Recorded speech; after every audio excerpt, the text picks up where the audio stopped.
My father posted a prayer photo captioned, "Family first." 3 minutes later, in the church foyer, my stepmother slapped me, leaving blood on my lip. Under security cameras and in front of company personnel, they thought I would cry.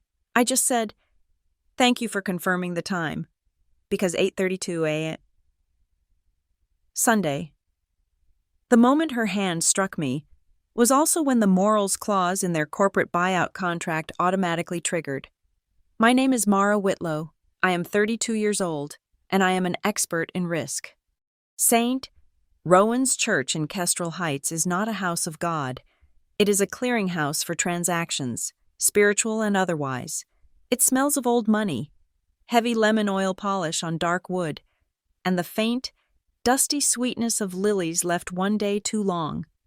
This morning, the air was cold, refracting the muted colors of the stained glass martyrs onto the floor. The only sound was the sharp, percussive echo of expensive shoes on the marble foyer, a sound like a gavel falling again and again. I was early. The baptism for my colleague's daughter wasn't for another 20 minutes. I was not here for salvation. I was here to be seen. In my world, attendance is currency. I stood near the vestibule, a neutral observer, my presence a simple checkmark on a social ledger. Then the sound of the main doors opening, a rush of cold October air, and a different sound. Not the click of my own practical, leather-soled pumps, but the staccato, aggressive tap-tap-tap of Victoria's 6-inch Manolos. Victoria, my stepmother, the acting chairwoman of the Whitlow Group. She spotted me instantly. Her eyes, professionally warm for the public, narrowed into laser points. She was dressed in a severe cream-colored suit that probably cost more than my first car, a large, raw-cut diamond glittering at her throat. She didn't greet me. She simply changed trajectory, her pace accelerating. She grabbed my upper arm. Her grip was surprisingly strong, her manicured nails digging into the wool of my coat. "Not here, Victoria," I said, my voice low. She ignored me, dragging me into a small alcove by the cloakroom, just out of the main sightline of the sanctuary, but directly under the wide-angle gaze of a smoked glass security dome. The smell of her perfume, a heavy, suffocating gardenia, enveloped me. "You!" she hissed, her face inches from mine. The carefully applied mask of the pious matriarch was gone, replaced by a tight, Venus rage. "You think you can undo everything? Do not ruin this family over some ridiculous company paperwork." I did not pull my arm away. I let her hold me, a silent calibration of her lack of control. "It's not paperwork, Victoria," I replied. My voice was flat, conversational. "It's the Monday night board meeting, 7:00 p.m. I am simply submitting my quarterly compliance report." The word report was the detonator. Her face contorted. The blood rushed to her cheeks, modeling the perfect foundation. "Report? You arrogant little bitch!" She swung her hand. It happened fast, but I saw every part of it. The way her diamond wedding ring caught the light from the overhead fixture, the tensing of the tendons in her forearm, the sharp, wet crack as her open palm connected with my face. It was not a movie slap. It was a messy, painful, stinging impact that snapped my head to the side. Her fingernail, the one on her index finger, filed to a perfect crimson oval, scraped my lower lip, breaking the skin. The sound was shockingly loud in the sanctified quiet. It echoed.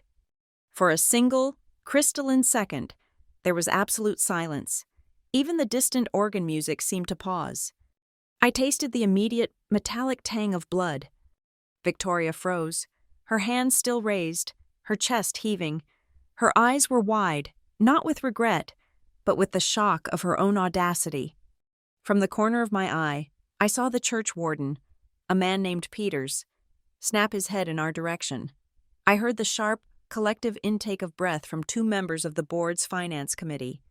Standing with their wives near the baptismal font, they had seen. I turned my head back slowly to face her. They thought I would cry. They thought I would scream. I only processed. Observation. 1 functioning dome camera. model Pelco SD4, positioned at a 45-degree angle to our location. The small red indicator light was on. Active recording.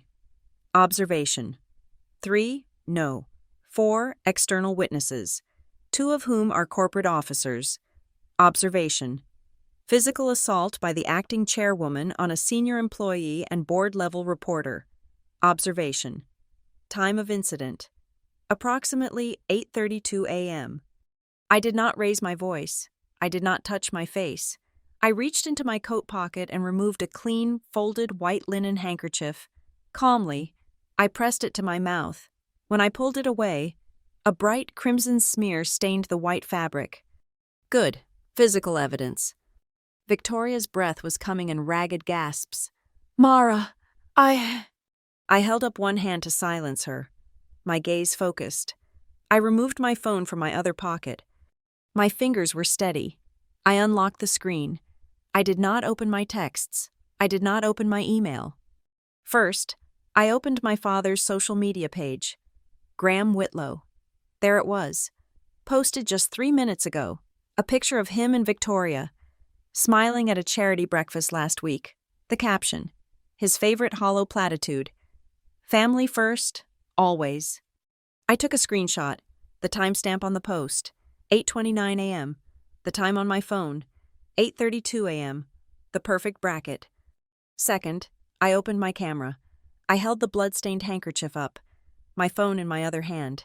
I angled it so the digital clock on the church's information display was visible just over my shoulder. St. Rowan's welcomes you. Sunday service. 9 o'clock a.m. Current time. 8:33 a.m. I took the picture. Flash on. The sudden light made Victoria flinch. A reflexive, guilty movement. I saved the photo. I saved the screenshot. I sent both to my encrypted, off-site drive. Not just my personal cloud. Only then did I lower my phone and look at the gathering crowd. The priest, Father Michael, was now walking briskly toward us, his face a mask of concern and confusion.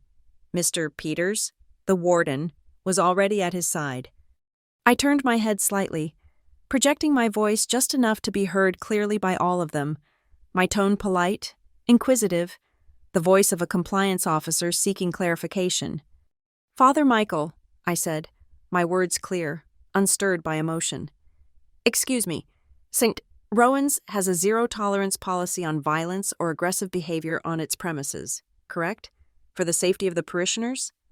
The priest stopped dead. He looked from my face, to the handkerchief, to Victoria's mottled expression. He was a man who hated confrontation, especially between his wealthiest donors. Why, yes, Ms. Whitlow, of course, he stammered. We are a place of peace. Excellent, I said. Then you'll have no problem providing a copy of the security feed from that camera. I pointed to the dome. For a formal incident report, the assault occurred at approximately 8:32 a.m. Victoria made a strangled noise. Mara, no, this is a family misunderstanding. The facilities manager, a Mr. Davies, I believe, handles your data retention? I continued, ignoring her. My eyes locked on the priest. Father Michael nodded, his face pale. Yes, I will call him immediately to secure the footage. Thank you, I said. I folded the handkerchief carefully, bloodstain in, and placed it in a small plastic evidence bag I kept in my purse for different kinds of documentation, but it worked just as well for this. Finally, I turned back to my stepmother. She was staring at me, her entire body vibrating with a rage that had nowhere to go. The hunter was now, quite suddenly, the one in the snare. I allowed myself a small, tight smile, the skin on my lip pulled, a fresh sting. I'll see you at the meeting tomorrow, Victoria. I adjusted the collar of my coat, nodded politely to the priest, and walked out of the alcove. The click-clack of my heels on the marble was steady, measured, and final. I did not look back. I had a report to finalize. The Whitlow Group is not a company. It is a monument to my father's ego, built from a single warehouse and 2 trucks into a sprawling logistics and supply chain empire. It is his life's work, Its public face, however, is not one of ruthless efficiency or corporate power. Its public face is our family. My father, Graham Whitlow, believes that family is the brand. This is not a quaint, sentimental motto. It is the core of his marketing strategy. Our Christmases are photographed and posted on the corporate Instagram feed under the hashtag Whitlow Legacy. Our family dinners, when they happen, are framed as strategic summits. Every personal achievement is spun into a press release. A graduation is about investing in the next generation. A marriage is a strategic alliance. It's a relentless, suffocating performance, and for a long time, it worked. I did not join the company to be part of the performance. I entered through the side door, into the windowless office of risk analysis. While my father and Victoria were cutting ribbons at new distribution centers, I was in the basement, metaphorically and literally, mapping out the company's vulnerabilities. I was quiet. I learned the intricate dance of shipping manifests, regulatory filings, and vendor contracts. I built our internal compliance system from the ground up, a silent, invisible network of checks and balances in a company that preferred to run on handshakes and public goodwill. I was seen as a necessary but unglamorous cog in the machine, a quiet, diligent girl playing with spreadsheets. They underestimated me from day one. That was their first mistake. Victoria thrives on the opposite of quiet. She craves the flashbulb, the applause, the public validation. Her tenure as acting chairwoman, a position she eased into after my father's minor but well-publicized health scare, has been a masterclass in performative leadership. She doesn't run a company. She curates an image. There was the Whitlow Wing she fundraised for at the city hospital, a grand gesture of philanthropy that was immediately followed by the Whitlow Group securing an exclusive, decade-long logistics contract with the hospital's entire network. There was the annual food drive at St. Rowan's, where Victoria would spend exactly 15 minutes posing for photos, handing cans of soup to the poor before leaving to meet with a city councilman about a lucrative zoning variance for a new warehouse. Every act of charity was an investment. Every prayer was a prelude to a deal. My job was to point out the risk in these investments. I remember the first time I challenged her. It was a quarterly dinner, held in the sterile, art-filled dining room of their Kestrel Heights mansion. I had prepared a 3-page memo outlining a clear conflict of interest regarding a new IT vendor. The vendor was owned by Victoria's cousin. The bid was 17% higher than the next competitor. I waited until the dessert plates were cleared. "Father, Victoria," I began, my voice calm. "I need to flag a potential issue with the new cybersecurity contract." Victoria set her wineglass down with a sharp click. She gave me a tight, pitying smile. "Oh, Mara, must you? We're having such a lovely evening." "The vendor, CyberSec Solutions, is a related party transaction," I continued, looking at my father. "It represents a significant compliance risk and an unnecessary expense." Victoria let out a short, theatrical laugh. She turned to the others at the table, a visiting vice president and his wife. "You'll have to forgive Mara. She's our little dinner party ruiner. So brilliant with numbers, but no sense of timing." I saw the flicker in my father's eyes. It wasn't anger at Victoria. It was annoyance at me. Annoyance at the disruption of the perfect family tableau. After the guests left, he pulled me aside in the grand foyer, the same one where his portrait hung, depicting him as a benevolent patriarch. "Mara, listen to me," he said, his voice a low, frustrated whisper. "Victoria handles these things. It's a small matter. You're making it awkward. Don't embarrass the family." That was the moment I understood. He wasn't interested in compliance. He wasn't interested in the 17%. He was interested in peace.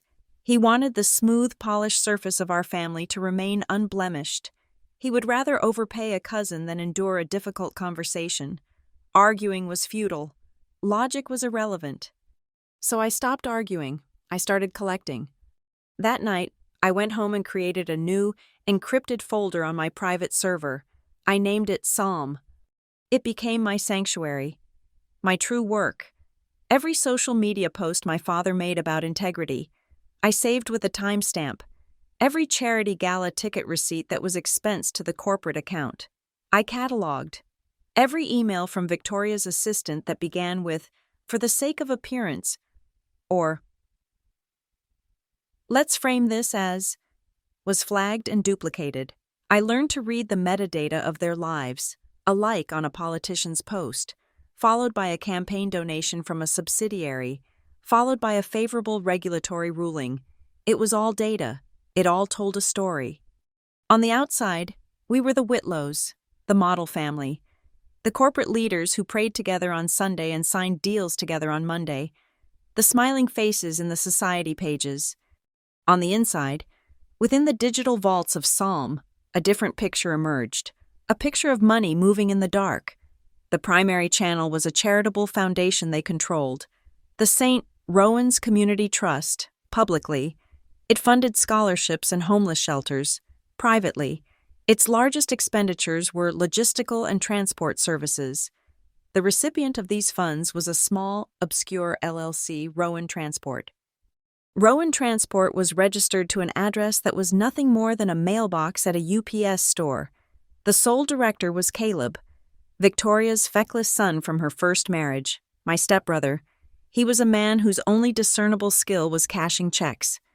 The invoices from Rowan Transport to the foundation were masterpieces of plausible deniability.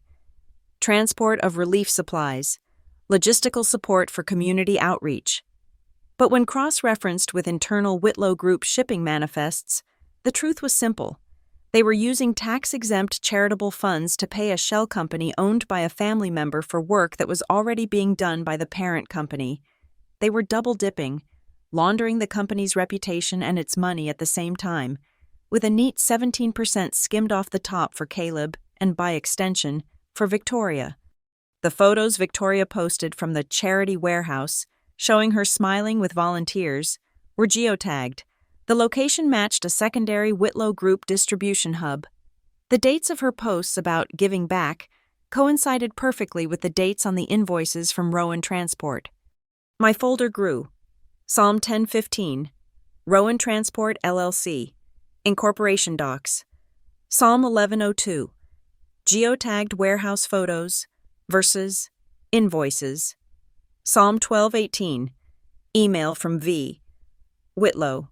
Subject, rerouting. It was a quiet, methodical compilation of facts, a digital monument to their hypocrisy. I wasn't building an argument anymore. I was building a case. I sealed the evidence with an independent counsel, ensuring a clean chain of custody. I kept no originals myself.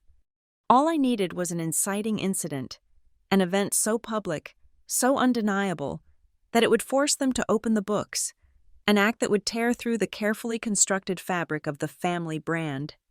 And this morning, at 8:32 a.m., under the watchful eye of a security camera in the house of God, Victoria handed it to me. Her slap was not an insult. It was a key. It was the irrefutable, public, violent act that would trigger the very compliance clauses I had written. It was the perfect, bloody opening line for the final chapter of my report, the first verse of a psalm they would not enjoy reading. 6 months ago, the Whitlow Group was hemorrhaging cash, not enough to kill it, but enough to make my father and Victoria desperate for a capital infusion. Their blend of performative charity and siphoning money to shell companies had left the core business anemic. They needed a partner, and they found one in Northwind Capital. Northwind is a private equity fund that specializes in optimizing legacy businesses.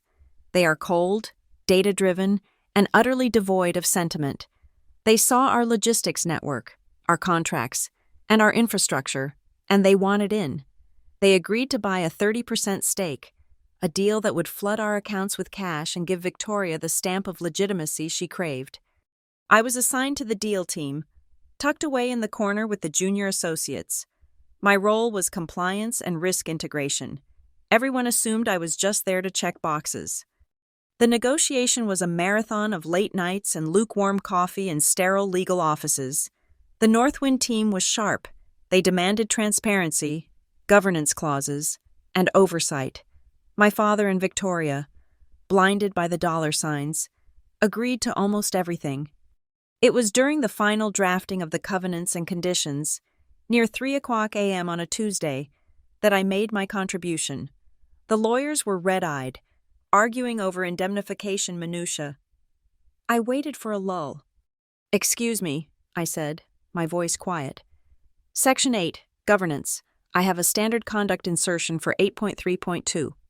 Their lead counsel, a man named Harrison, sighed. "What is it? Mara? More HR boilerplate?" "A morals clause," I said. "Specific to executive conduct, I've titled it Clause Conduct 832. I emailed the language to the group. It was simple, clean, technical. In the event that any C-suite executive or acting officer, the officer, of the Whitlow Group engages in a verifiable act of physical violence, assault, or profound moral turpitude in a public setting, Northwind Capital, the buyer, reserves the immediate right to, and here was the beauty of it, the teeth. A. Halt all pending capital payments and freeze all funds currently in escrow, pending the result of B. A mandatory, buyer-led, comprehensive ethics audit of the officer in question and their related financial activities. C.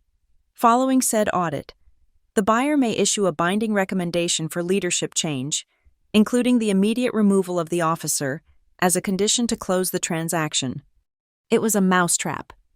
It was a beautiful, simple, spring-loaded piece of legal engineering. It doesn't care if you are rich or poor. It doesn't care about your intentions. It only cares about pressure. A specific amount of pressure, applied to a specific trigger, in a specific location. Victoria's hand on my face was the pressure. The public foyer was the location. Harrison, the lawyer, had squinted at the text. Clause Conduct 832, odd numbering, and this is aggressive. Verifiable act of physical violence in a public setting? What, you think your stepmother is going to get into a bar fight? The room laughed. My father's CFO, who was present, chuckled and said, "Victoria, her only public acts are cutting ribbons and quoting scripture. This clause is dead ink. Mara, but fine, whatever, leave it in. Let's move on." I smiled, a thin, polite smile. "Thank you. I just believe in covering all tail risk events." I chose the number, 832, as my own private, bitter joke. It was the time, 8:32 a.m., that they always arrived for their Sunday performance at St. Rowan's. The moment the mask was most firmly affixed, the smiles dazzling for the congregation, I set the trap in the one place they felt most holy, most untouchable. I built it for her. I just had to wait for her to walk into it. And this morning, she had obliged. After leaving the church, I didn't go home. I went to a quiet, anonymous cafe miles away, ordered a black coffee, and opened my laptop. First, I documented. I uploaded the screenshot of my father's Family First post, 8:29 a.m. I uploaded my photo of the bloodied handkerchief against the church's system clock, 8:33 a.m. I wrote a concise, factual narrative of the event, listing the witnesses by name, including the 2 board members. I attached the formal, notarized statement from the church facilities manager, Mr. Davies, confirming he had secured the footage from the foyer camera, Dome 4B, 0830 Onshwo to 0835 Hontwai, and would release it only upon formal legal request, which my independent counsel had already filed. The timestamp on my father's post was critical. It established his public declaration of family as the prelude to the violence, not a reaction to it. It boxed him in, neutralizing any attempt to frame this as a private family spat. He had defined the terms. This was a family event, and the chairwoman of his company had just, as a family matter, assaulted a senior employee. At 9:45 a.m., I opened my email client. I drafted a new message. My fingers were steady on the keys. The tone was not accusatory. It was not emotional. It was a simple, legal notification. A circuit breaker being flipped. 2. Legal at Northwind Capital. Com. J. Harrison at Northwind Legal. Com. CC. Board. Counsel at Whitlow Group. Com. The Independent Counsel. not our internal lawyers. Subject: Formal Notice. Trigger of Clause Conduct. 832. Whitlow Group Acquisition. This email serves as formal notification that a triggering event, as defined under Clause Conduct 832 of the pending acquisition agreement, occurred at 08:32 a.m. EST today, Sunday, October 19th. Acting Chairwoman. Victoria Whitlow committed an act of physical assault against a senior employee, the undersigned, in a public setting, St. Rowan's Church, Kestrel Heights. The event was witnessed by multiple parties, including members of the Finance Committee, and was recorded on the premises' active security system. As per the terms of Clause 832, this notice formally triggers all associated provisions, including the immediate halt of all pending capital payments, the activation of the buyer's right to a comprehensive ethics audit, the scheduling of a board review concerning the fitness of the acting officer, a full package of supporting documentation, including witness attestations and confirmation of secured video evidence, has been forwarded to independent counsel. We trust Northwind will act in accordance with the governance protocols we mutually agreed upon. Sincerely, Mara Whitlow, Head of Risk Compliance, Whitlow Group. I hit send. The trap snapped shut. The effect would be instantaneous and silent, miles away, in a data center. A flag would be raised on a multi-million-dollar wire transfer. It would be frozen, not canceled, just frozen. That was the beauty of it. The deal wasn't dead. It was just in a coma, and the only way to revive it was to follow the procedure. My procedure. Victoria's power was built on the promise of that money, the promise of expansion, of covering her financial tracks, of solidifying her control. As of 9:45 a.m., that promise was void. The capital was locked away.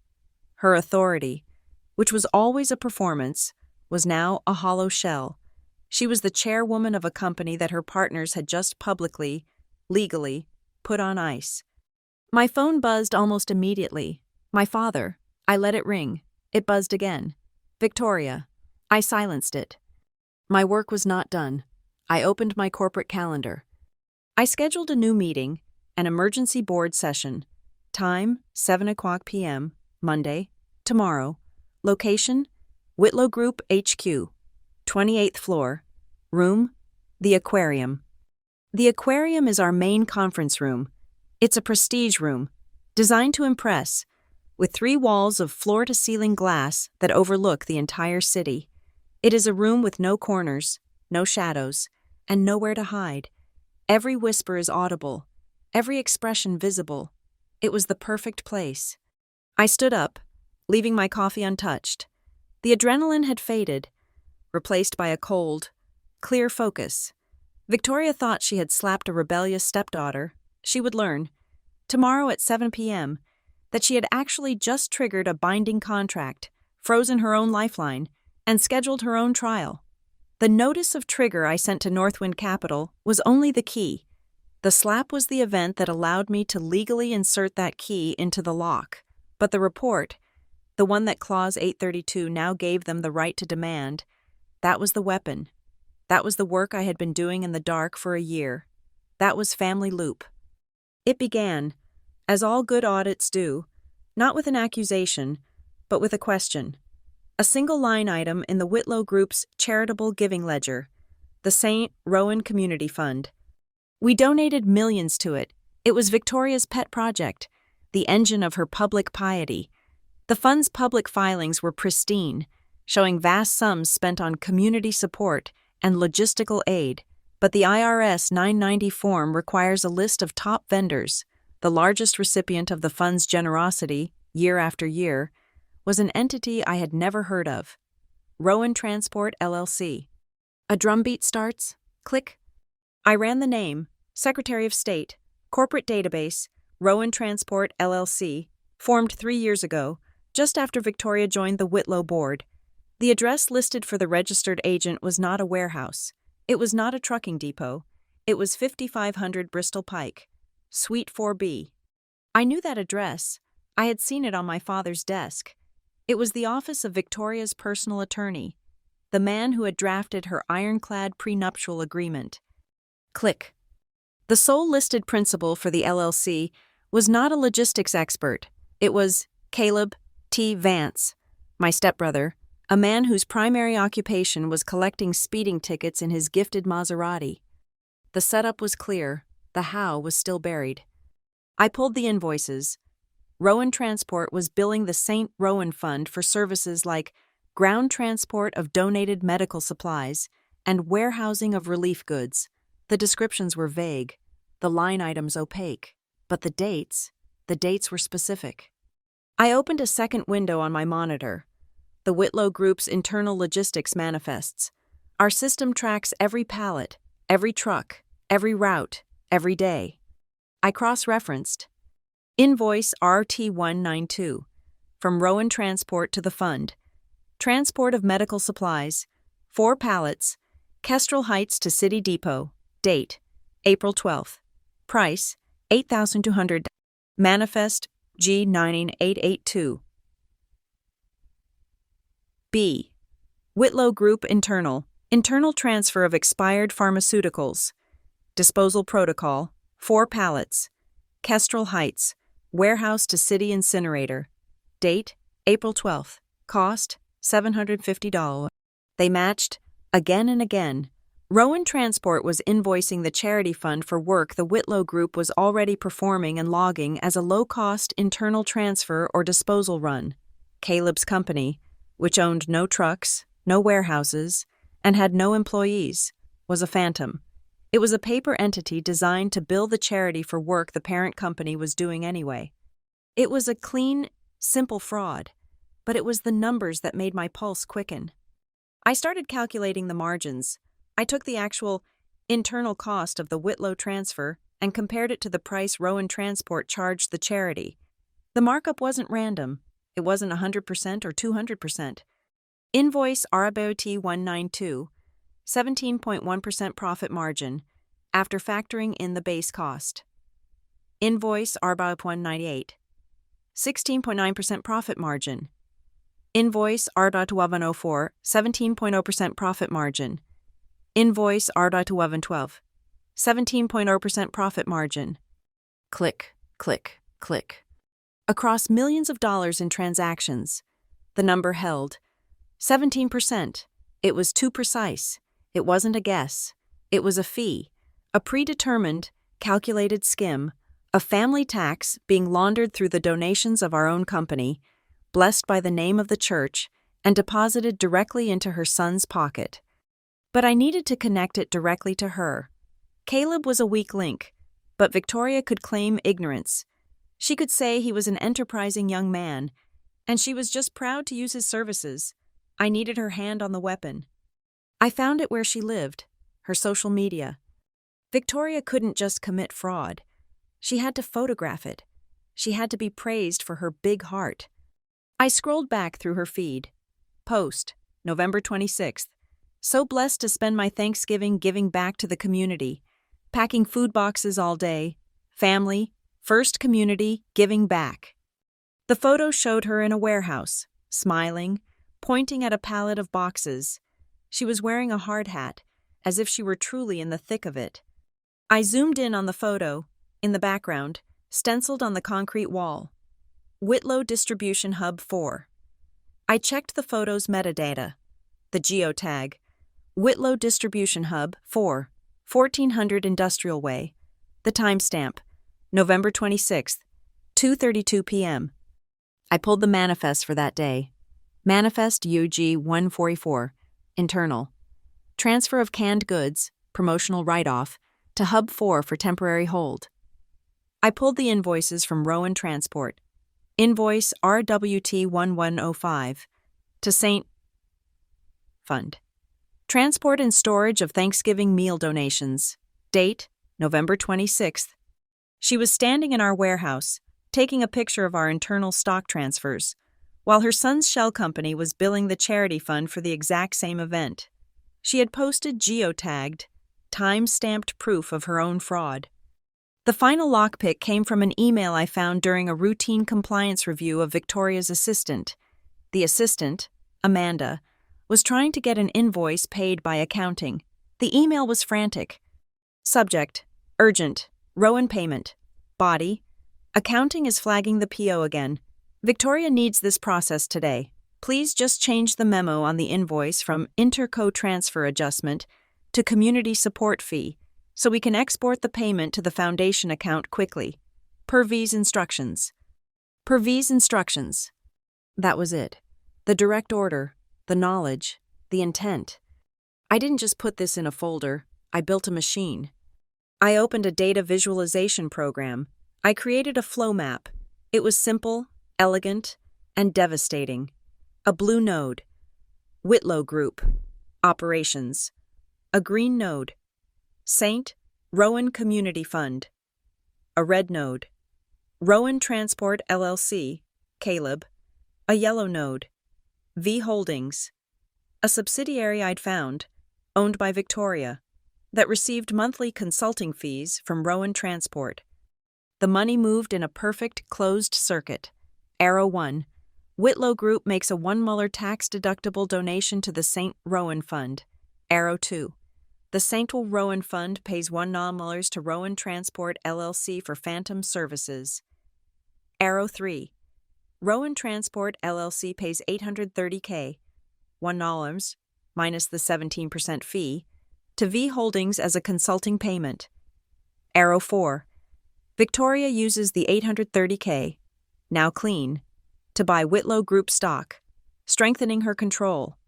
She was using the company's own money to perform a hostile takeover of it, laundering it through a church and her own son. I titled the report, Family Loop. I made 3 copies. I did not keep one at my apartment. I did not store one on my laptop.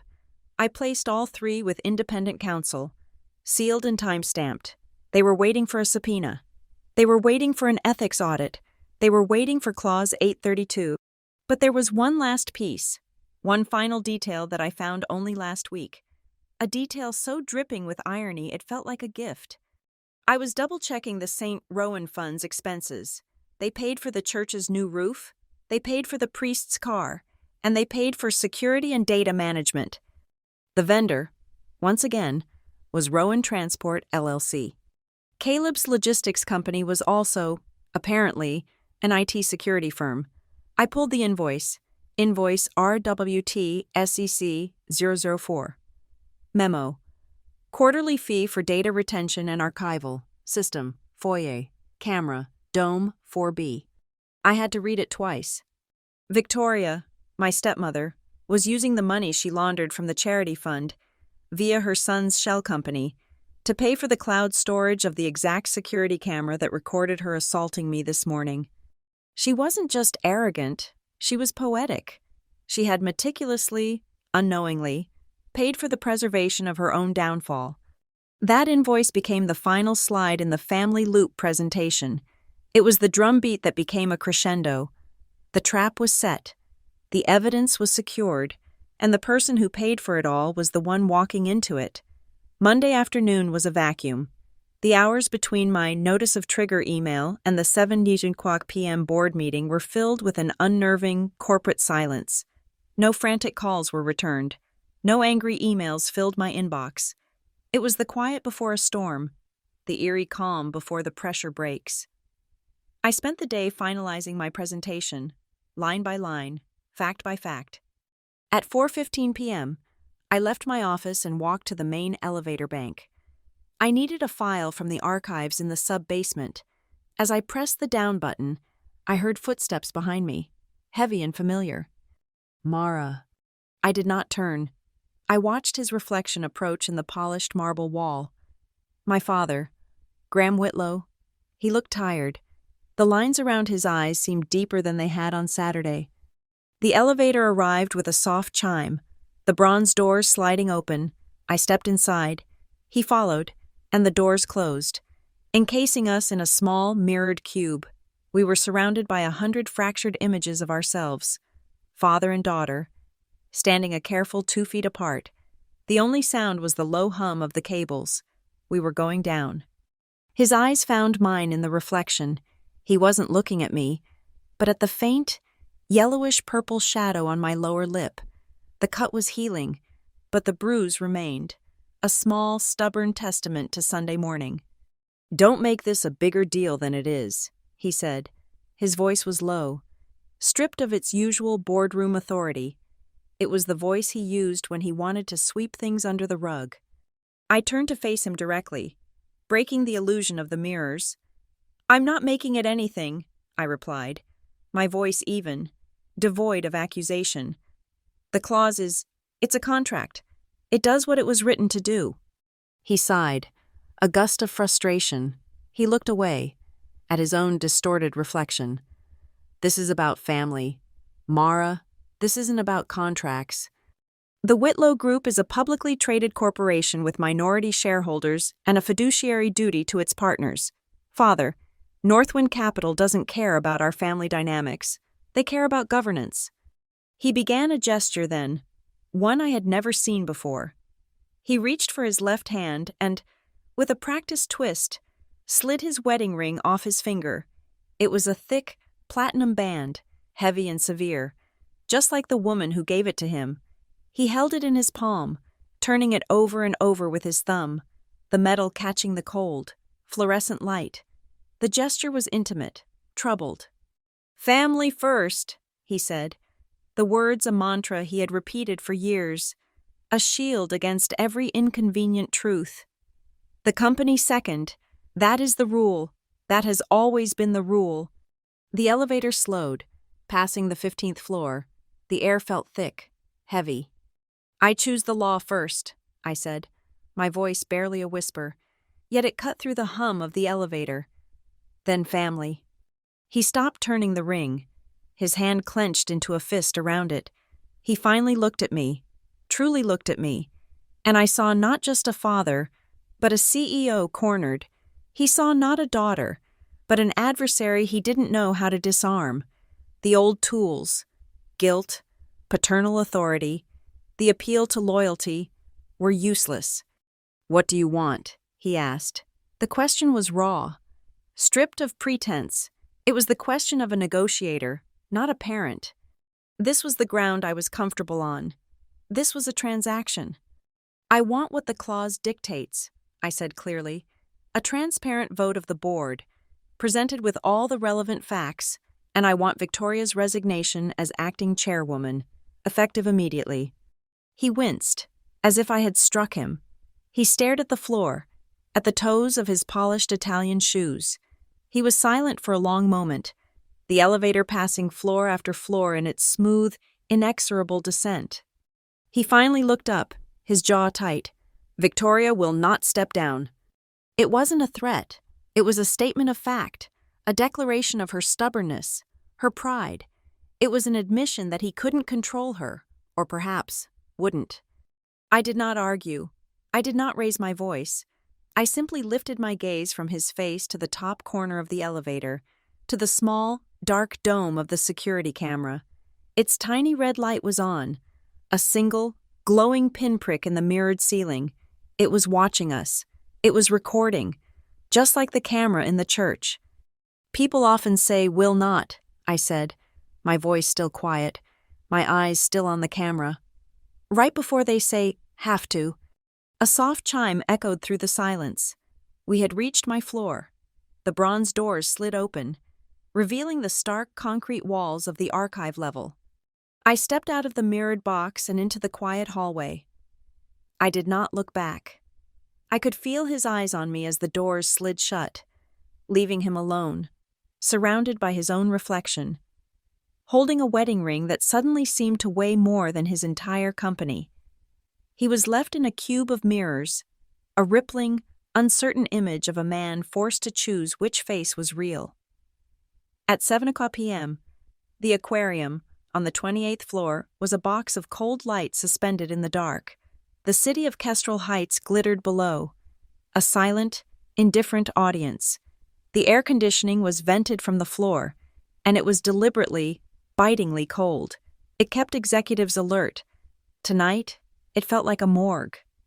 The long, polished obsidian table reflected the ceiling lights like a still, black lake. 9 people were present. The 8 voting members of the board. Victoria had taken the head of the table, the high-backed leather chair reserved for the chair. She looked composed, her face a mask of neutral concern, a portfolio open in front of her. My father, Graham, sat to her right, his gaze fixed on the blank screen at the front of the room. The other 5 members, a mix of corporate lifers and former colleagues of my father, were scattered, leaving an pointedly empty seat between themselves and the head of the table. In the guest chair, stage left, sat Mr. Harrison, the lead counsel for Northwind Capital. He was joined by a silent analyst who had already set up a laptop. They were not board members. They were the executioners. I sat in a simple chair against the wall, behind the main table, in the position reserved for a presenter. I was not a director. I was just the agenda. At 7:02 p.m., Mr. Kincaid, the board's independent legal counsel, cleared his throat. He was a precise, bloodless man. "This emergency session is called to order," Kincaid said, his voice cutting through the artificial chill.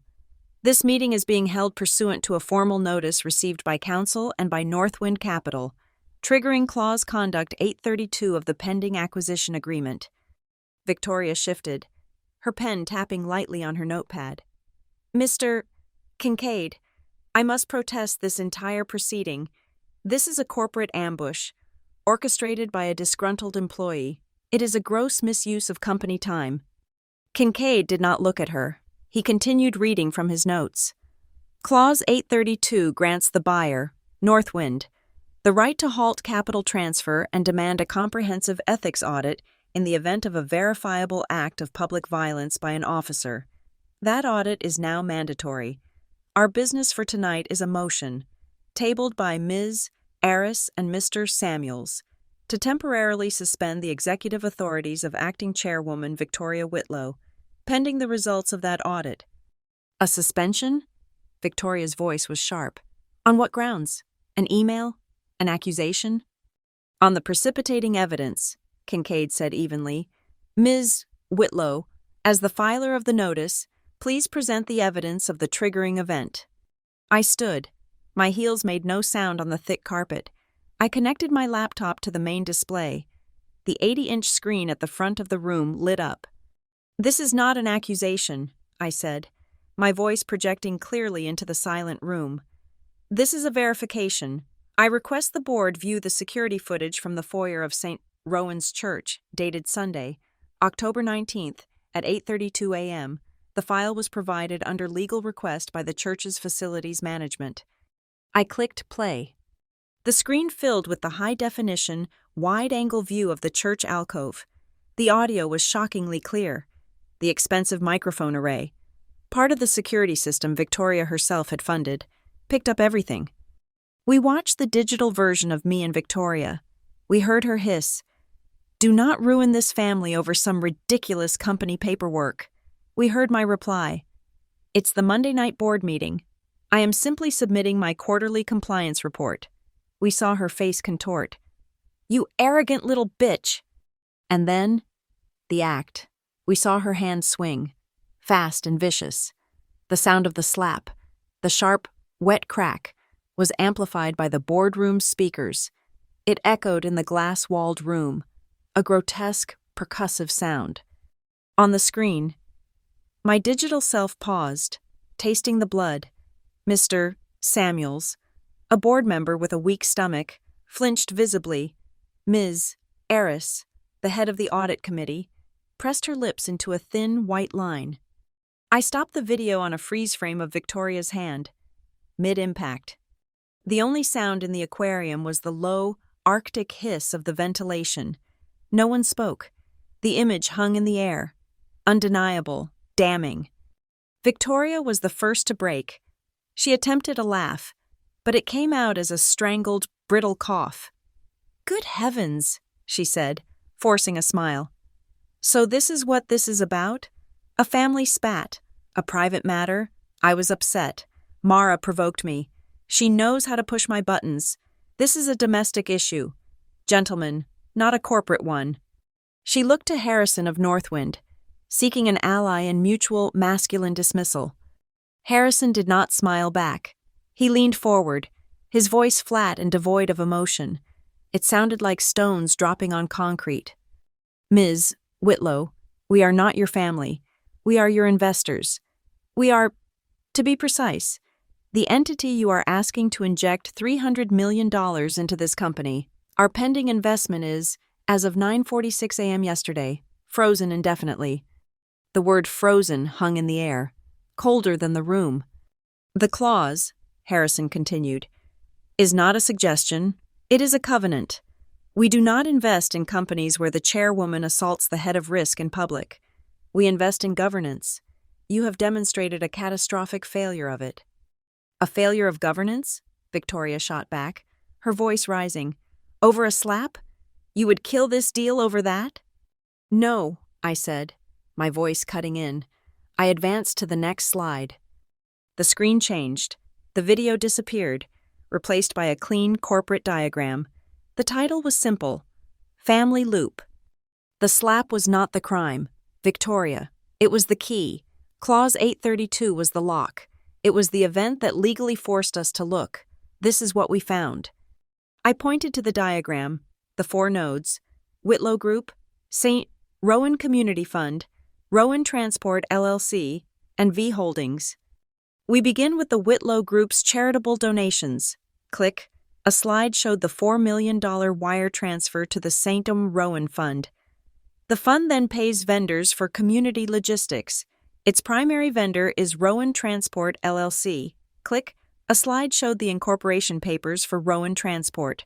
Sole director, Caleb T. Vance. Registered address, Victoria's personal lawyer. Rowan Transport, which owns no trucks, bills the charity for transport services. Click. A slide showed the side-by-side comparison, a $9,000 invoice from Rowan for medical transport, set against the internal Whitlow manifest for expired pharmaceutical disposal, run on the same day, on the same route, for an internal cost of $800. A discrepancy, I said, of 17%, a consistent 17% fee, skimmed from our own tax-deductible donations, laundered through the church, and paid to your son. The room was morgue silent. The board members were no longer looking at me. They were staring at Victoria. This is circumstantial, Victoria hissed. My son has a business. We use it. It's efficient. Is this efficient? I advanced the slide. It was her own Instagram post. Her, smiling in the hard hat, in our warehouse. The geotag was clear. Click. The matching invoice from Rowan Transport, billing the charity for warehousing the very goods she was standing in front of. And this? Click. The email from her assistant. Please just change the memo to community support fee so we can export the payment, per V's instructions. My father, Graham, who had been staring at the table, slowly closed his eyes. He did not open them. He said nothing. It was a complete and total surrender. The slap activated the ethics audit. Victoria, I said, my voice clinical. This is the audit. You have been systematically defrauding this company, using your son as a cutout and a charity as your laundry. I advanced to the final slide, and the most profound and frankly arrogant piece of the puzzle, the final link. The screen showed the invoice from Rowan Transport to the St. Rowan Fund. Memo. Quarterly fee for data retention and archival. System, foyer, camera, dome, 4B. You used the money you stole, I said softly, to pay for the cloud storage of the video that just proved your assault. You paid for your own conviction. Kincaid, the lawyer, stood. The presentation is clear. We return to the motion, a vote to temporarily suspend Victoria Whitlow from all executive duties, all signatory powers, and her position as acting chair, pending the full results of an external audit to be overseen by Northwind Capital and this board. All in favor? Aye, said Ms. Aris, her voice sharp. Aye, said Mr. Samuels. Aye. Aye. Aye.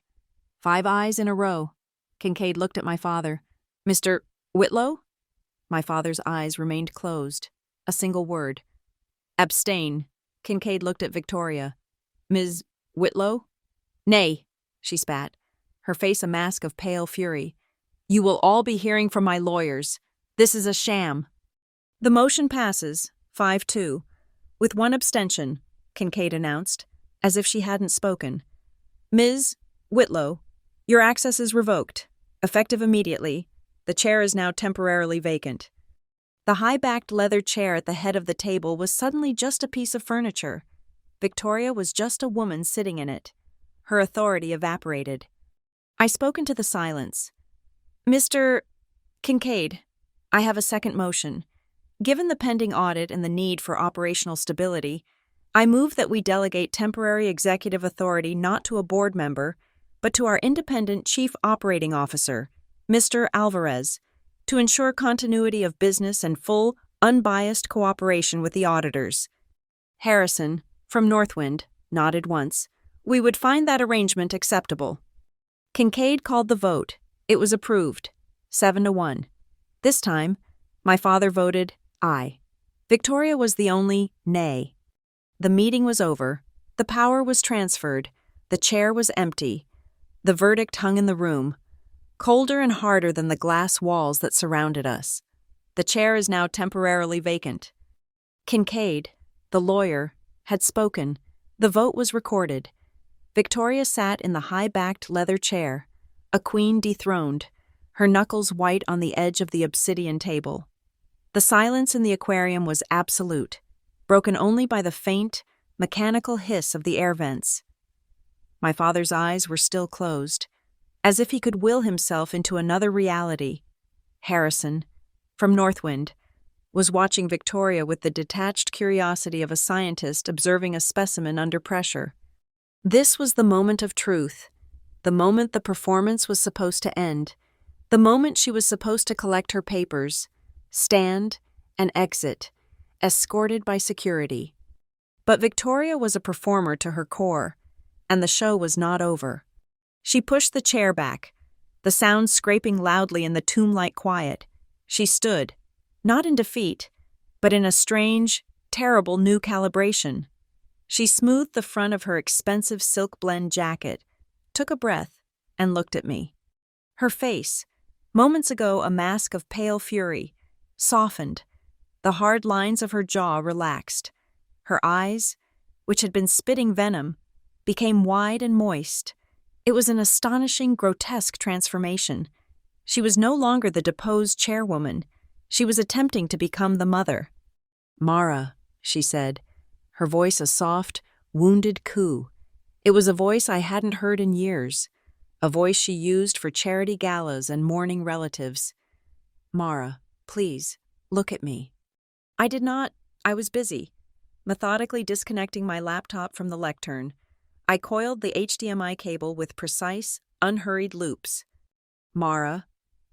She took a step toward me, around the corner of the great table. The other board members, Ms. Aris and Mr. Samuels, instinctively leaned their chairs away from her, as if she were contagious. I just want to say," she continued, pitching her voice to the whole room, a final desperate appeal to their sense of decency. "I am so sorry." Every head in the room, except my father's, snapped toward her. "I am sorry I lost my temper on Sunday," she said, her voice catching with a perfect, practiced tremor. "It was unbecoming. I was under so much stress with this Northwind deal. Mara, you know how I am. I say things I don't mean. It was a mistake." It was a brilliant, last-ditch play. She was trying to reframe the entire meeting, to shrink the documented fraud and the ethics clause violation back down into a mistake, a simple family spat that she, the gracious matriarch, was now apologizing for. She was trying to nullify the triggering event retroactively. I stopped coiling the cable. I looked up, not at her, but at Kincaid, the lawyer, who was busy making notes. "Mr. Kincaid," I said, my voice as flat and dry as a legal filing. "I formally acknowledge the apology. Please ensure it is entered into the minutes." I turned my head. For the record, the effect was instantaneous. Victoria's soft, mournful expression hardened. I had taken her personal, emotional appeal, and impaled it on a pin of legal procedure. I had logged her apology as a formal admission of the act. She saw it. She saw that she had lost. And in that second, her mask of maternal grace didn't just crack. It evaporated. Panic took its place. She moved. She crossed the 3 feet of carpet between us in 2 quick, silent steps, closing the distance before I could react. She was suddenly in my personal space, her hand gripping my upper arm, the same arm she had grabbed in the church foyer. Her expensive, suffocating perfume filled my lungs. She leaned in, her lips almost touching my ear, her body shielding her mouth from the view of the board. Her voice was no longer a coo. It was a low, urgent, venomous hiss. "You little fool," she breathed, her spittle hot on my skin. "You think you've won? You've frozen everything. You've blown up the deal. You get nothing this way. You'll be left with a worthless pile of stock." I stood perfectly still. I did not pull away. I didn't even breathe. My eyes were fixed on the center of the obsidian table. On the sleek, black, starfish-shaped polyconference hub, its microphones were designed to pick up a whisper from 20 feet away. Kincaid had used it to patch in a traveling board member. The call was over, but the line was still open. I knew the AV system in this room better than anyone. The call hadn't been terminated. It had just been muted. A tiny, brilliant, emerald green LED was glowing on the unit. The mute was off. The line was hot. Victoria, in her arrogance, saw only the people. She never saw the technology. "Listen to me," she hissed, her grip tightening. "Listen, retract the audit. Tell Harrison it was a misunderstanding.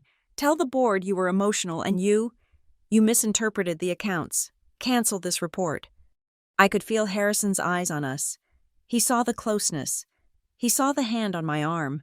He couldn't hear the words, but he saw the act. He narrowed his eyes and, in a single, eloquent gesture, raised one perfect, questioning eyebrow at me. What is she doing? Victoria gave me the final piece. "I'll cut Caleb out. The whole Rowan account. It's yours.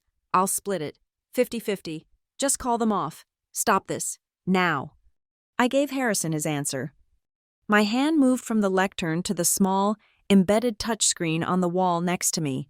The master AV controller. My fingers were steady. I didn't look at it. I just pressed the icon for master volume, and with a single, smooth drag, I slid the fader from its muted 30% setting to a clear, crisp 85%. The last 2 words of her whispered offer, "Split it," did not just stay between us. They blossomed. The word, amplified by the 12 ceiling speakers, echoed against the 3 glass walls, a spectral, digital ghost of her voice. It was followed by the sharp, electric shriek of high-gain feedback as the hot mic picked up its own amplified sound. The entire room jolted as if an electric current had passed through them. "Ms." Iris gasped, her hand flying to her mouth. "Mr." Samuels dropped his pen. My father's eyes snapped open, wide with a new, dawning horror. Victoria froze. Her face was still 2 inches from mine. She had heard it. She looked at the ceiling speaker, her head cocked, her expression one of profound, animal confusion. She pulled back, her eyes wide. She looked at me. She looked at the green light on the conference hub, and she understood. The mask was gone. The performance was over. All that was left was the raw, screaming, cornered creature beneath. "What did you do?" she shrieked, and her own shriek, now picked up by the fully live mic, blasted back at her, a deafening loop. "What did you do?" She scrambled away from me, grabbing for her leather purse, knocking her half-full glass of water over. The ice and water spread across the black table like a spider web. "She trapped me!" she screamed at the board, at my father, at the impassive face of Mr. Harrison. "This whole thing, it was a setup. It was a trap. She trapped me." Kincaid, the lawyer, held up one, placid hand. He didn't raise his voice. He didn't need to. The amplified silence of the room waited for him. "Ms. Whitlow, please," he said, his voice calm, almost bored. which made it all the more brutal. The teleconference line has been active and recording this entire time. You are screaming. He looked down at his legal pad and made a small, precise notation with his pen. And for the sake of the minutes, he continued, looking back up at her, you said that yourself. The entire room, and our colleague on the line, heard your offer to split the proceeds of a fraudulent account. The record will reflect your attempt to bribe a corporate officer after your formal suspension by this board. Victoria was hyperventilating, clutching her soaking wet bag to her chest. You did this, she snarled at me, her face mottled red and white. You twisted, evil, this trap. I met her gaze. I said nothing. I turned back to my laptop and tapped the mouse pad. The projector, which had been idling on a black screen, hummed back to life. One final slide. It wasn't a graph. It wasn't a number. It was a clean, simple screenshot of an email. To Father Michael, St. Rowan's, Parish Office. From Mara Whitlow. Date, Sunday, October 19th, 9:15 a.m. Subject, request for use of footage. Father. Further to our conversation this morning regarding the incident, I must formally request permission to use the security footage of the assault as evidence in an upcoming corporate legal proceeding. I believe in full transparency and did not want to proceed without the church's formal consent. Thank you for your understanding. I hit the button, and the projector went dark. The room was plunged back into the cold, reflected light of the city below. There was no trap. Victoria, I said, my voice clear and final in the ringing silence. There was just you and your choices, in a room with a camera and in a room with a microphone. I looked around the table, at the stunned faces of the board, at the cold, calculating nod from Harrison, and finally, at my father. We don't trap people, I said. We just turn on the lights. The amplified feedback died, but a ringing silence remained.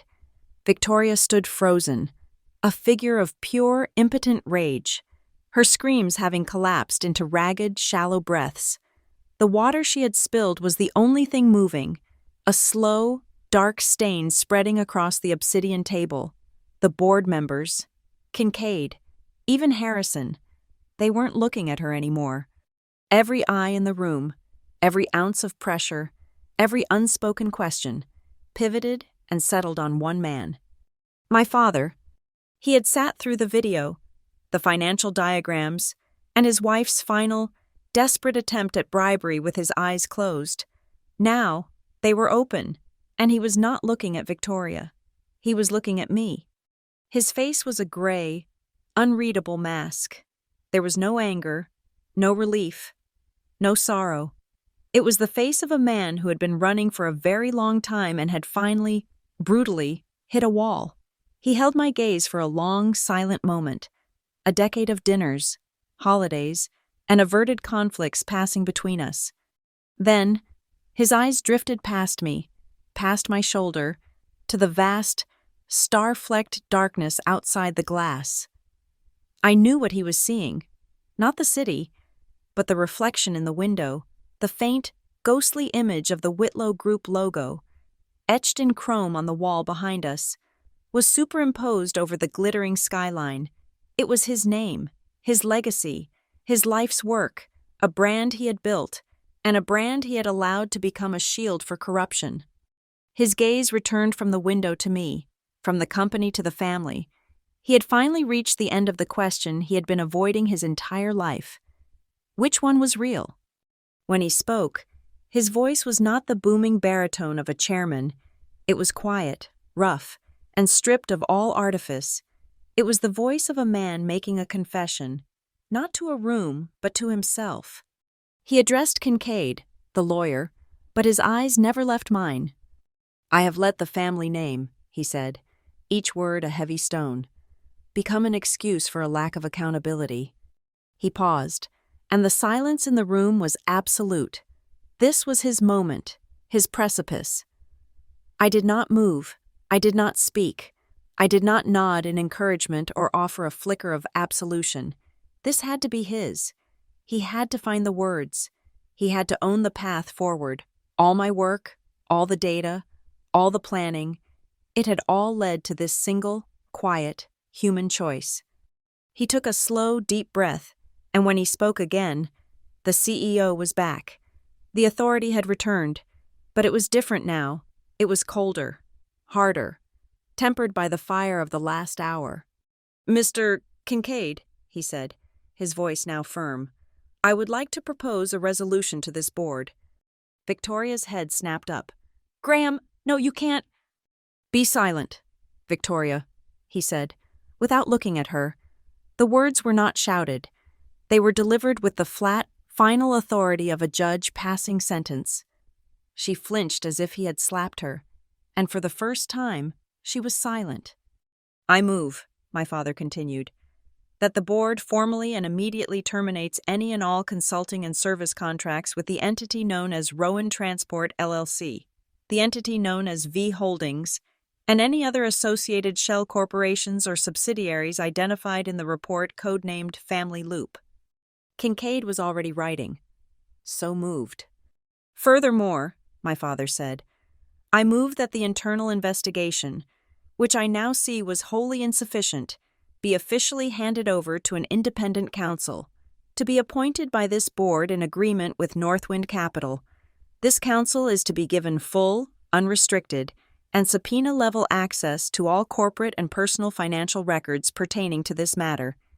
And finally," he locked his gaze on Victoria, whose face had crumpled into a mask of disbelief, "I support the board's motion to suspend you, and I will be formally requesting your full and permanent resignation from this board and any and all positions within the Whitlow Group at our next session." Kincaid looked around the table. "We have a new resolution on the floor, to terminate the associated contracts and authorize a full, independent investigation. All in favor?" 6 voices, including my father's, came as one. "Aye." Kincaid looked at Victoria. She just stared at her husband, her mouth slightly open, a silent scream of betrayal in her eyes. She did not vote. "The resolution passes, 6-0, with 1 abstention," Kincaid declared. "The contracts are void." It was done. The family loop was broken. My father then did something that surprised me. He turned his high-backed leather chair, not away from the table, but directly toward me, where I still stood by the lectern. He was no longer addressing the board. He was addressing me. "Mara," he said, his voice now quiet again. "Transactional. The COO has been given temporary executive authority, but this is a compliance crisis, a mess of our own making, a mess I allowed." He paused. "Are you willing to serve as acting chief compliance officer for this company, effective immediately? Are you willing to lead the cleanup and interface with the independent counsel and the external auditors?" He was not asking his daughter for help. He was asking a professional to do a job. He was acknowledging, for the first time, that the little dinner party ruiner was, in fact, the only person in the room who had been doing her job all along. The offer was a victory, a total validation, but it was also a test. "Yes," I said, my voice clear and steady. "On one condition." A flicker of the old annoyance crossed his face. He had offered a truce, a promotion, and I was countering. "I accept the position," I said, "on the condition that the external auditors are not just from Northwind. We will hire a top-tier, nationally recognized, third-party forensic accounting firm, a firm of my choosing, approved by the board, and we will give them a mandate to audit everything, not just the family loop, every charitable donation, every vendor contract, every executive expense account for the last 5 years. Total, radical transparency. No more shadows. No more rooms where we don't turn on the lights." He stared at me, and I saw him calculating the cost, the risk, the potential for more embarrassment. He was weighing the last vestiges of his pride against the stark necessity of survival. Slowly, deliberately, he nodded, agreed. He then looked down at his right hand, where he had been clenching the platinum wedding band he'd taken off in the elevator. He unclenched his fist. He looked at the ring, a perfect, unbroken circle in his palm. For a moment, I thought he might put it in his pocket, a final, public severing. He did not.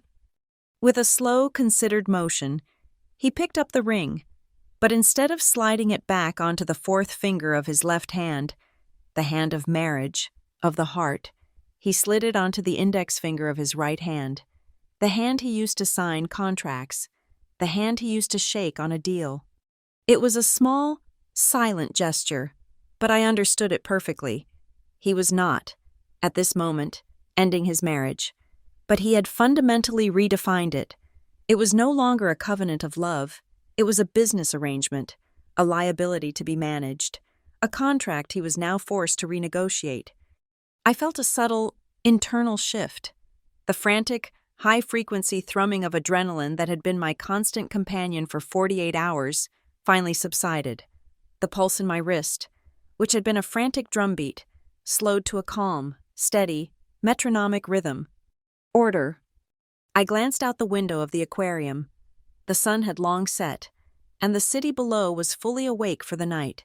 Thousands of lights, headlights, streetlights, office lights, were shining in the dark. It was no longer just a glittering, chaotic sprawl. It looked like a circuit board, a vast, complex system of connections and pathways that had been shorted out, smoking and broken, and now, one by one, the lights were coming back on. The connections were being re-established, the correct current flowing once more. The system was being repaired. The days that followed the board meeting were not a whirlwind. They were a sequence of clean, deliberate, and irreversible actions. A series of locks clicking shut. The first was a letter. It was drafted by Kincaid, the board's counsel, but the words were mine. It sat on the polished desk of my new office, the acting chief compliance officer, waiting for my signature. The paper was heavy, cream-colored, embossed with the corporate logo. It was addressed to Father Michael and the vestry of St. Rowan's Parish. It was not a personal apology. It was a corporate confession. It began, "On behalf of the Whitlow Group, we offer our profound and unreserved apology for the events that transpired on our community's sacred ground." It went on to state, in clear legal language, that Victoria Whitlow was no longer an officer of the company. It concluded with a binding commitment. The Whitlow Group would make the St. Rowan Community Fund whole, returning every dollar funneled through Rowan Transport LLC, plus interest. Furthermore, we were commissioning a fully independent, third-party forensic audit of every single donation we had ever made to the fund. There would be no more shadows. I picked up a pen with black ink. My signature was sharp, angular, and final. It was stamped, sealed, and sent by courier before 9:00 a.m. The second lock clicked at 11:30 a.m. An email arrived from Harrison at Northwind Capital. It was a forward of their official press release, embargoed until the afternoon. The headline was a masterpiece of corporate understatement. Northwind Capital reaffirms commitment to Whitlow Group acquisition following governance restructuring. The text was dry. It spoke of swift and decisive action by the board and a renewed focus on transparent governance. There was no mention of assault, no mention of fraud. There didn't need to be. The message was for the market, not the tabloids. The valuation of the deal remained unchanged. The capital was unfrozen. The company was saved. Not because we had hidden the truth, but because we had excised it, quickly and without anesthetic. Transparency, it turned out, had a market value. The third lock was the most personal, and the one I witnessed only through the cold, impartial lens of technology. At 2:15 p.m., I received an automated system notification from corporate security. Subject: Access Deactivation Alert. User ID: VWGU Hitlow 7. Action: All access privileges revoked. Reason: Immediate termination of contract. Effective: 14:15. Instant. 15 minutes later, a separate email arrived from the head of security. A single line of text: The asset has been cleared from the premises without incident. I pulled up the security feed for the executive parking garage. I didn't need to, But I did. I watched the time-stamped footage. Victoria, carrying a small cardboard box of personal effects. She walked to her reserved parking space, her steps stiff. A polite, impassive security guard stood a respectful 10 feet away. Her keycard failed at the garage exit gate. The guard had to buzz her out. She was no longer a queen in her castle. She was a guest who had overstayed her welcome. I closed the window. The fourth lock was a transaction. I sat at my terminal and initiated the first wire transfer to the St. Rowan Community Fund. It was a 7-figure sum, a down payment on our corporate penance. I authorized the transfer with my new credentials. The system accepted it. 30 minutes later, an email appeared in my inbox. It was from Father Michael. It contained no subject line. The body of the email had only 2 words. Peace, child. I stared at the words for a long time. It was the only warmth I had felt in a week.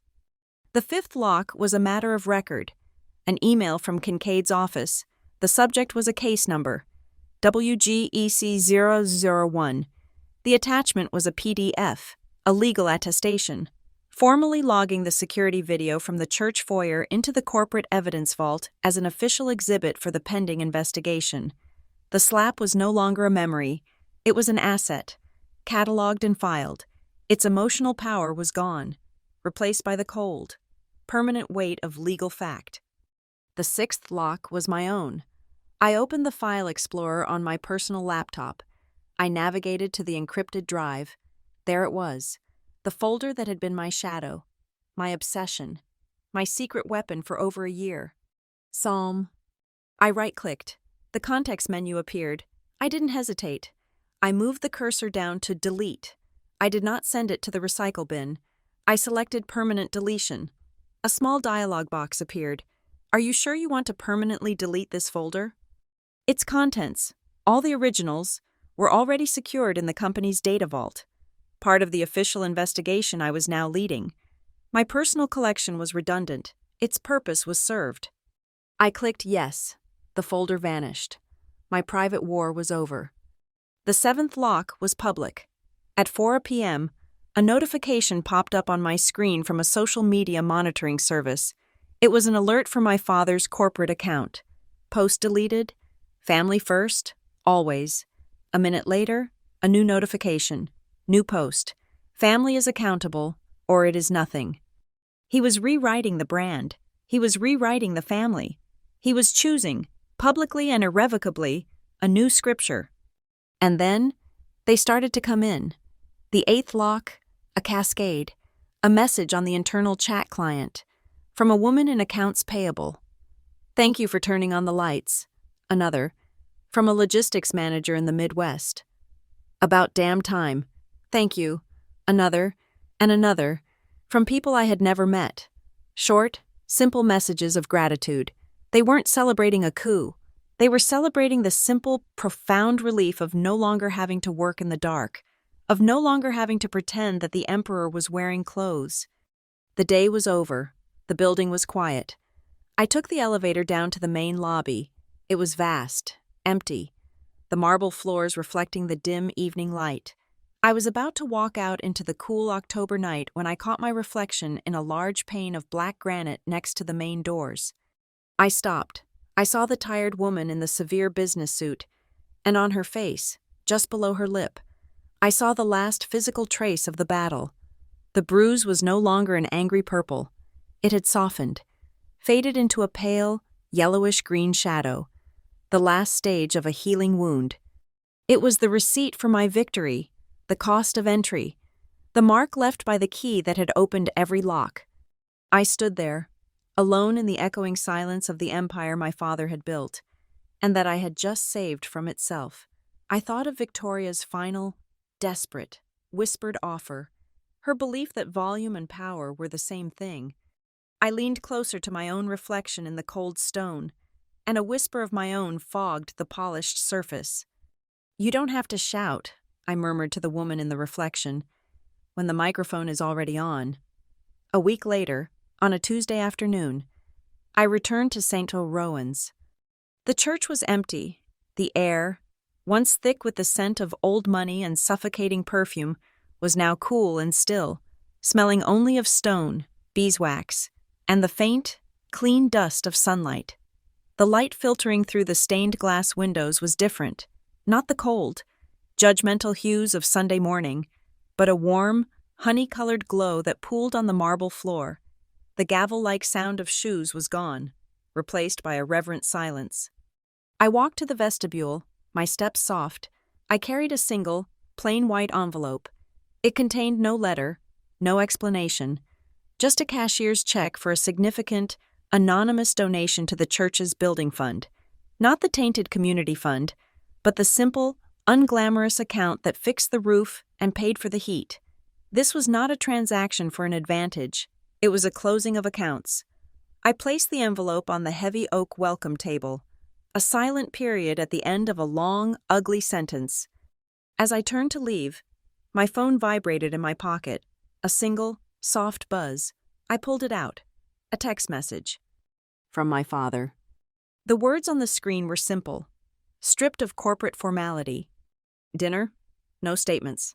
Just us. I stared at the message. Just us. 2 words that carried the weight of a lifetime, an offer of a truce, an attempt to find a path back from the wreckage. My thumb hovered over the keyboard. The cursor blinked. Waiting. I did nothing. I let the 2 blue check marks appear under his message, a silent confirmation that his words had been received, that they were being considered.